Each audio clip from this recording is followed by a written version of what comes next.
ఈరోజు బగారా రైస్ చేసిన. బగారా రైస్కి కాంబినేషన్గా చికెన్, చుక్క కూర చికెన్. చూడండి మా చికెన్ అయిపోయింది, ఇప్పుడు తినేస్తాం.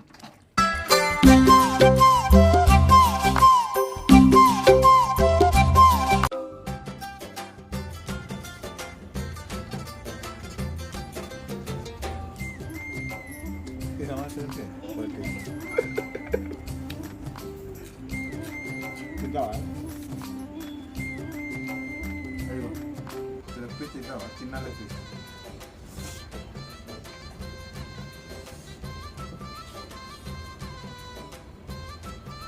ఎట్లుంది?